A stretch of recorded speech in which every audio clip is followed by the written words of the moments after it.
Hello everyone, and welcome back to another video. Today, I'll be returning to my coaster review series by reviewing Apollo's Chariot at Busch Gardens, Williamsburg, the park's B&M Hypercoaster. This was my first ever hypercoaster, and it was the original B&M Hyper. But how does it stand up to the rest? Well, let's get into the review. As normal, the first category is the stats category. Apollo's Chariot stands 170 feet tall and reaches a top speed of 73 miles per hour and blazes across 4,882 feet of track.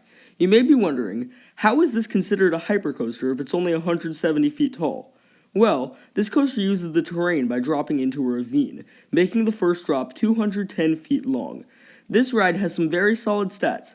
They're about average for a hypercoaster, but in general, these stats are quite good and are deserving of a 3 out of 4. The next category is the drop category. As I said before, this drop is 210 feet tall. This is quite a great drop. You get very strong, sustained floater in every row, and it just feels like you're falling forever. This great drop is getting a 6.5 out of 8. The next category is the smoothness category. I hear a lot of people saying that over the years, Apollo's Chariot has developed a strong rattle which heavily takes away from the ride experience. However, from all of my rides over the years, I've always found this ride 100% glossy smooth. I never understood the whole B&M rattle thing, especially on the 3 hypers by them that I've ridden. This coaster is getting a perfect 8 out of 8. Up next, we have the restraints category. This ride has the classic B&M clamshell restraints. These clamshells, found on all B&M Hypers, are basically perfect for these rides. They are some very good, comfortable restraints. Some people aren't too fond of these because yes, it is somewhat easy to get stapled with these sometimes. I almost never find myself stapled on this ride, however. These clamshells are deserving of a 6.75 out of 8. The next category is the theming category. This ride is located at one of the best themed parks in America. However, this ride pretty much has zero theming. It's meant to have a theme to the Greek god Apollo, the god of the sun, and is located in the Festa Italia section of the park. For this fact alone, I think it'll get some credit by me giving it a 0.25 out of 4, but there really isn't any theming on this ride. Up next, we have the location category. Apollo's Chariot has the best setting of any B&M coaster that I've ridden. It's truly majestic, especially at night. It goes deep through the woods, by the water, and it's just beautiful. Plus, this ride uses the terrain to its advantage at some points. This ride is deserving of a 6.75 out of 7 for having this amazing setting. The next category is the layout category.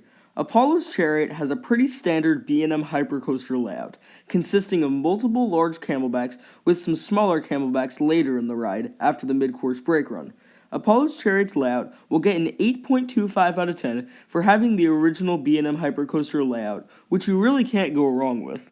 Next up, we have the intensity category.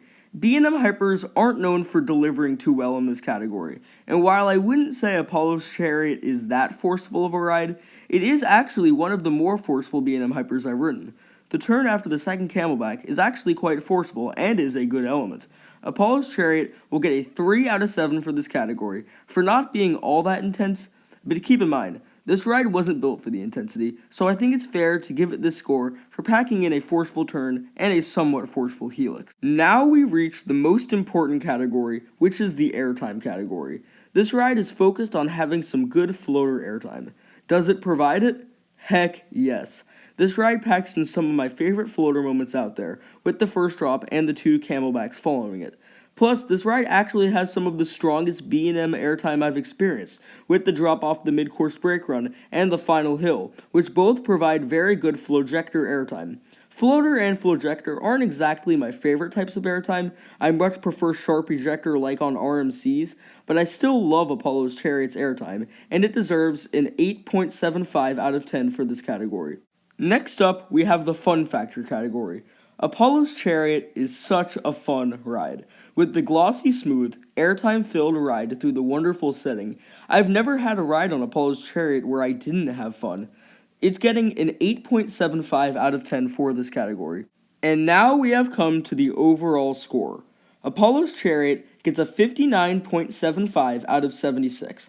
When we base this on a factor of 10, it gets a 7.8 out of 10. That is a very good, solid score, but how does it compare to my personal score? Well, for my personal score, Apollo's Chariot gets an 8.75 out of 10. This currently ranks as my 27th favorite roller coaster out of the 120 coasters I've ridden, and ranks number 2 among the 3 B&M Hypers I've ridden, placing in between Goliath at Six Flags Over Georgia and Diamondback at Kings Island. This ride is truly great and underrated, and I'm a very big fan of it. As Theme Park Crazy says, you can't go wrong with a B&M Hyper.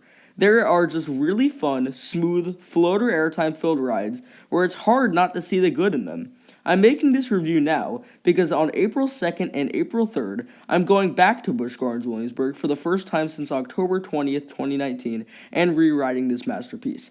I really hope it's as good as I remember it being. Anyways, I hope you enjoyed. Inverted Thrills, out.